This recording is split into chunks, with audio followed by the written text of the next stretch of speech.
What's up, everybody? Welcome to Make Things Tiny. My name is Mick, and today's video is all about DIY tiny house builds. Today I'm talking to Mia. Mia is building their own tiny house in Montana. They've done everything from designing it themselves to the build. They're working on their tiny house currently right now. So for those of you who are interested in knowing what it's like to build your own tiny house themselves, this is going to be a really great video for you. So regardless of what stage you're in your tiny house journey, you're going to learn a lot from Mia, and I'm really excited for you guys to hear what they have to say. Before I jump into the video, I just want to take a second to let you know, for those of you who are new to the channel, please do take a time to subscribe. If you hit the button at the bottom of your screen, it really helps me out. If you tap the notification bell, you find out when I drop new videos. I drop new videos every single week. Every time you subscribe to my channel, you help support me and the people that I'm helping to just sort of like share their information on this platform. So thank you so much for taking the time to tap that button. So without saying too much more, let's get into this conversation and talk about DIY tiny house builds.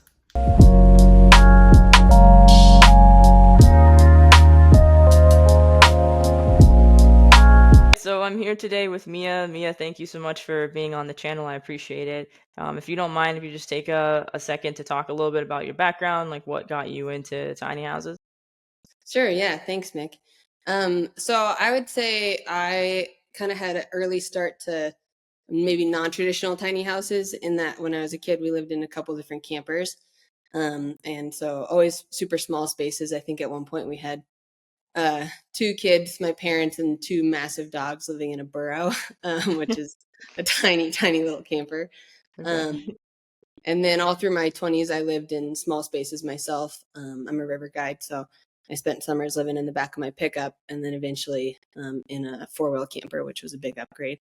But in the more traditional sense of tiny homes, I think my first exposure, I was guiding down in New Zealand for a couple of years, and the tiny house movement is really big down there. And small space living in general is bigger down there than it is here in the US. And so that was the first time that I ever seen a tiny house on wheels or just a bunch of different tiny house spaces down there. And that was my first exposure to the like traditional tiny homes, I would say. Yeah. No, that makes sense. Yeah, there are some really cool things coming out of New Zealand. I've seen a lot of really awesome stuff on Instagram and even some stuff on YouTube. So I do feel like they're a good example of what to do. Some pretty cool designs also.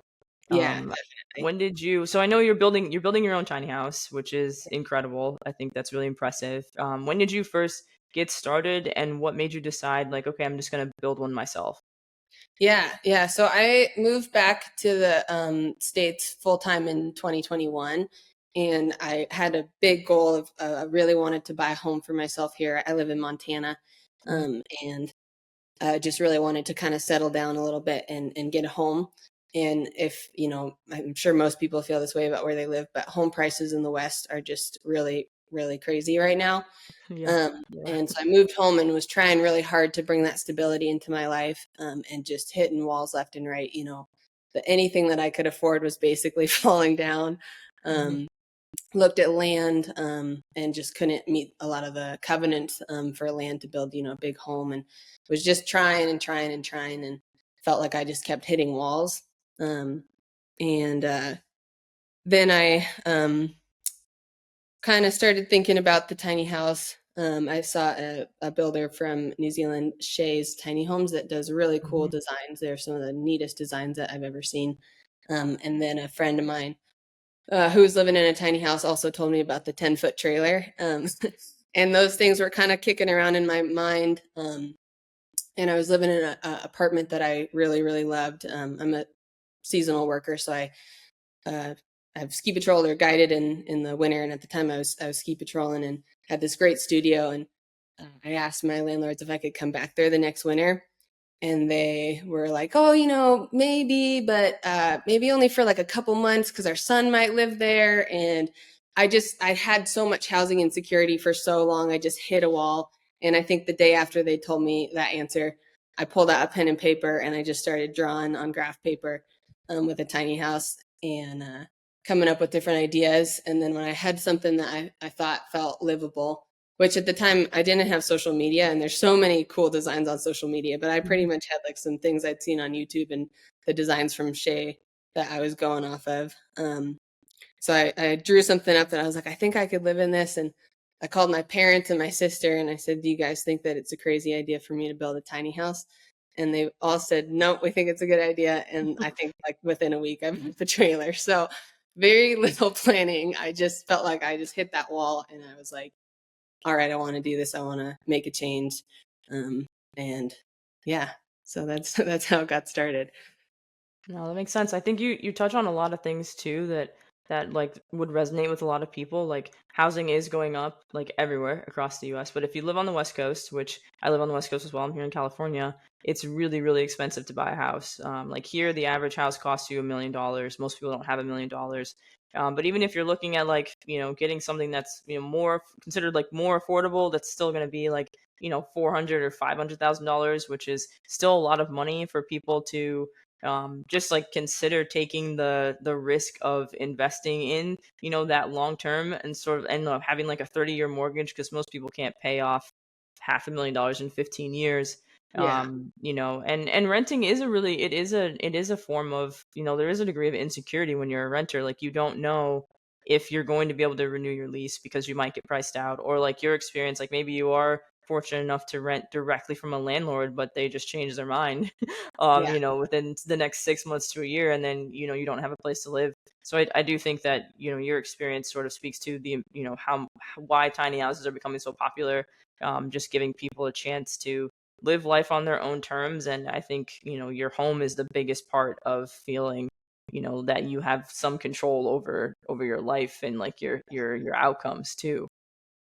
Yeah, and I think personally, for me with I love the work that I do. I love being a river guide. I love getting to spend so much of my time outside. And if I did end up getting a $500,000 house, the Mhm. mortgage would have changed my life. I would have had to completely get a different career, and modify everything that I love about my life just to afford to pay for a home. Yeah, that's true. Yeah, when you have that sort of like really high payment looming over your head, it definitely makes you think about what you're doing to make money a lot differently. So it is really cool to see so many people who have tiny houses, they're building their own, they're living in vans, doing like, van life, that are just working the way that they want to work, and they're creating content, or they're traveling, or they're blogging, like whatever it is. It does sort of let you do what you want to do, which I think a lot of us are kind of tired of doing things that we don't want to do just for money. So that Totally. makes a lot of sense.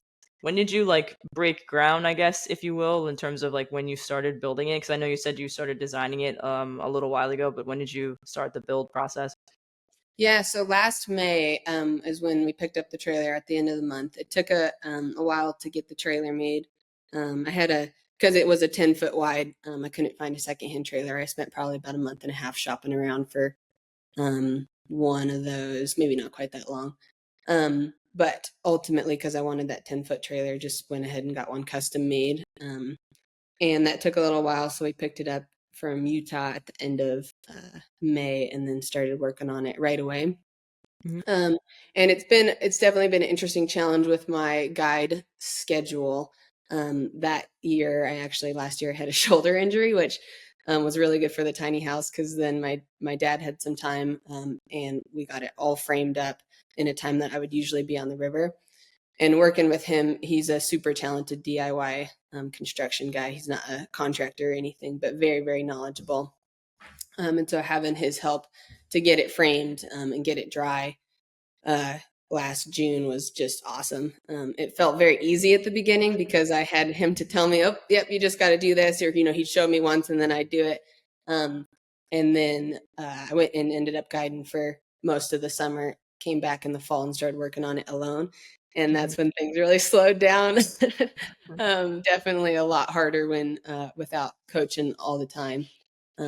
But yeah, I've just been working on it all winter, and just about finished with the exterior part of it. So yeah, That's awesome, and that's really great that you had your dad to help you too.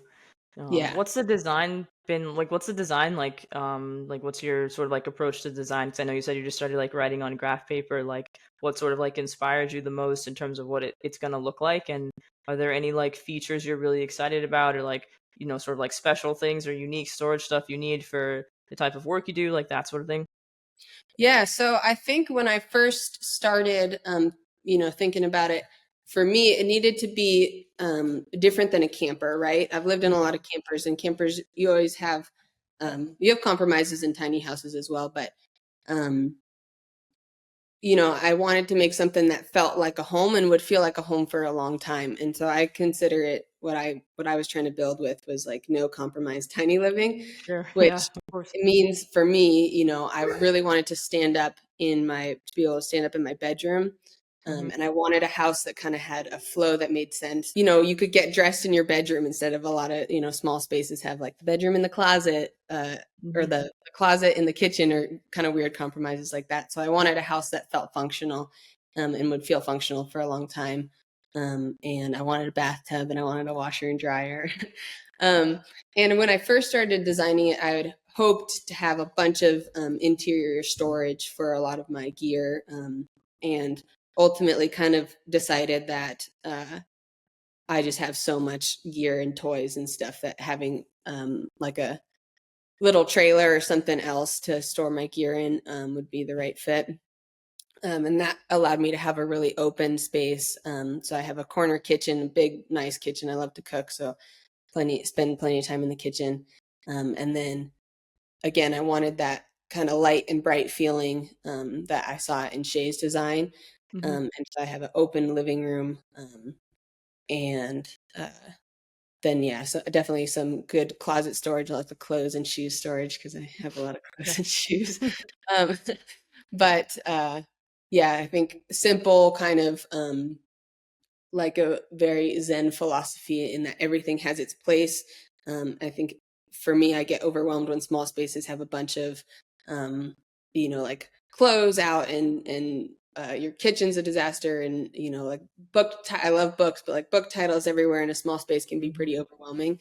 And so definitely part of the design philosophy is that everything has a door that shuts, and so when it's everything is in its spot, it's a very Zen place to live.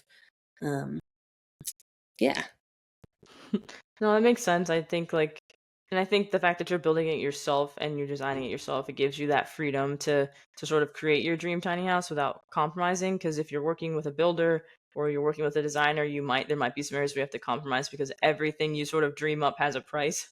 yeah, And it has like a price plus the price of the labor, which is very different than when you're just building it yourself. So I think that makes a lot of sense. And just having like everything having its proper place and closing everything having sort of like a door that sort of like closes off things too probably helps a lot too because it is a smaller space and you want it to feel um you know some like a mix between being secluded but also feeling like it's open. Like I think that makes sense when everything you're doing is in one spot. It does make sense to have things be sort of like designated. Like I know for some people, that work from home, you want like a really solid, designated office space. yeah, You don't want to feel like you get up in the morning and you roll over and there's like a drop leaf desk right next to your bed, and so it's like you don't really get space from your work. And I feel like if you're just because you're in a smaller space doesn't mean you can't have that separation or feel like, this is where I live versus where I work and where I sleep. yeah. So yeah, that makes a lot of sense. And you said it's a 10 foot, it's 10 feet wide. How long will it be? Yeah, so it ended up being 30 foot long, and I Okay. originally wanted it to be around, like I thought 26, 28 maybe. I was really Hmm. stuck on being under 30 foot. But a friend of mine recommended that I do this, and I would highly suggest that anyone that is designing their own house do this. I took painter's tape and I painted out, or like taped out to scale every part of the house. So I didn't have a big enough Nice. space that I could do it, all stretched out, but I taped out my kitchen on my floor, put the cabinets in, taped out where the fridge would go. And then I stood in there, if I could, I'd slide like a couch in there or whatever to, kind of have it feel as real as it could. And that's how I did a lot of the design process. And that's Hmm. why I ultimately ended up making it 2 foot longer, is the kitchen just felt a little bit too cramped. And so that was a very helpful process of being able to stand in kind of a mock up of your space. Um, And then I did something which I've seen a lot of folks now that I'm on social media do this for the bedroom. They have a first level bedroom with a kind of a bump out. So you end up Right. the house that's not longer overall, your trailer's not bigger overall. Yeah. But you get a little bit of extra space. In my kitchen, I have a bay window over the tongue, and so of the tongue of the trailer. So that gives me almost the feeling of a 32-foot trailer while actually Wow. staying at a Cool. 30-foot trailer. That's So awesome. I think that's really smart too. I think two things that you did, like one, like taping it out and being like, okay, can I actually live in this space? Because I think unless you go inside a tiny house, you really don't know what it's going to feel like to live in that space. And I think that a lot of people would be surprised by how much space it is, but also how little space it is too. Especially when you have to like, you think about fitting all of your stuff in there. Maybe you have to downsize. And yeah, then also just having that separate trailer for all of your gear, that makes a lot of sense because then that would have taken up a lot of square footage yeah, for you in your space. So I think there's a couple things that you did that make a lot of sense to me, and if just finding like creative ways to store your stuff. So that's good advice too, to tape it out. yeah. I wouldn't have thought to do that, so I think that's really smart. It was very helpful. Yeah. And Yeah. I think I did originally I had some crazy ideas of like having a garage on the back and all kinds of stuff, but I've got mountain bikes and dirt bikes and skis and river gear and just so much stuff that for me personally, it was just I think that enclosed trailer was the only thing that was really going to fit all that. Um, so yeah, Yeah. No, cool. I think it sounds great. I'm excited to see it. I think it's gonna be a really cool. Sounds like a really cool space, a really cool build. You said yeah. you'll probably be done. When do you think you'll be done with it? I think that it'll probably take me another year with my work. Mhm. And I would definitely say when someone gave me a piece of advice when I started, which was whatever your budget is, you should threefold, and whatever your timeline is, you should double. And that's Okay. been very accurate, actually like stunningly accurate for me. And so I think that it'll be another year before I finish. I'm hoping by this fall I can live in it, but maybe some of those final kind of touch details aren't done. Um, but I everything, especially as a beginner, just takes so much longer than you Right. think it does. Kind of where the place I'm at now, I thought I'd be at in December, and Okay. it's the start of April for anyone that's watching this. So it's been a very slow process, and I think that any DIYer should kind of keep that in mind, that it might surprise you how slow you are. Mhm. Yeah, no, that makes sense. And I feel like I'm sure you've learned a ton in just the short time you've spent working on everything and getting the exterior Yeah. like finished out. Like, what advice would you have for someone who's thinking like, okay, I'm ready to do this, and I definitely want to build my own tiny house, whether it's for like their budget or design, or they just want to learn. Like, based on what you've learned, like, what would you tell them? To like, advice would you give them? Yeah, I think the first piece of advice that comes to mind is just do it. I meet so many people that are like, "Oh, I'd love to build a tiny house," and I think we get so stuck in like, "Oh, I don't know where I'm going to park it, and I don't know how Mhm. I'm going to be able to build it." And truthfully, you figure those things out as you're going along. Um, so I think don't be scared to start this big project, even if it's terrifying. You feel like you have no idea what how to do it. Once you're there doing it, you'll figure it out. You'll get better at it. Um, and then I think some key pieces that have been really important for me are, having someone that, whether it's a contractor that you have a relationship with, and maybe you give them some money for this, to help you with the house, or a family friend or whoever, but having someone that you can call when you run into a construction problem has been critical. And for me, that's my dad. I'm like, got him on FaceTime and I'm showing him this thing that, as I've gone along, I've gotten a lot better. But certainly in the fall when I started, anytime I ran into a hiccup, I just didn't know how to think through and how to solve that problem. Um, and YouTube is a great resource, but there's a lot of other DIYers on there. And I personally have found that sometimes, you know, someone else that's also just doing it for the first time is maybe not the best place to go for Right. advice. Yeah. And so having a relationship with someone that you can call up and just ask those questions has been really critical. And then, yeah, I think the last piece of advice would just be prepared for how long it's going to take you. Mhm. And it's a great lesson in, I think, anytime that try to get, worked up or stressed or whatever, because it's not, going as fast as I had hoped, that's when it stops being fun. And truly, I'm having so much fun about along this process, and if you stop having fun, then I don't know if it's worth it, like you just gotta accept that things are what they are. You're going to take as long as you're going to take. And sometimes you might have to undo stuff because you made a mistake, or, slow right down so you can figure out how to do something the right way. and just accept that that's part of the process and have fun with it. I think that's really great advice, especially the piece about it's going to take as long as it's going to take. There's nothing you can really do about that part.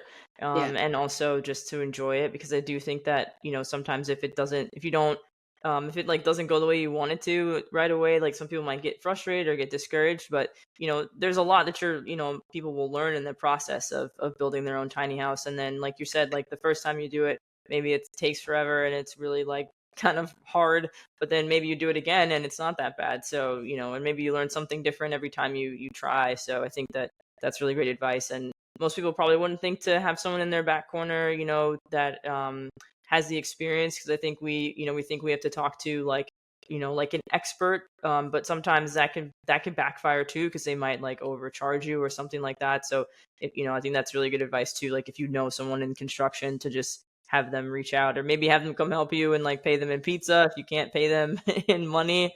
So that's another really good piece of advice too. Yeah, rely on your community. Yeah, that's great.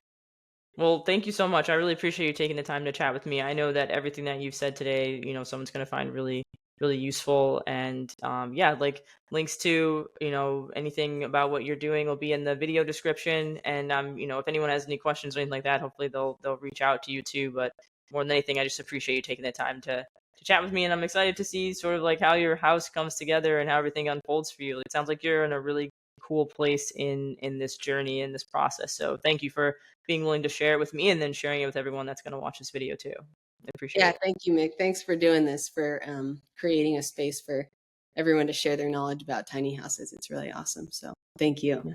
Cool. Yeah. Talk soon.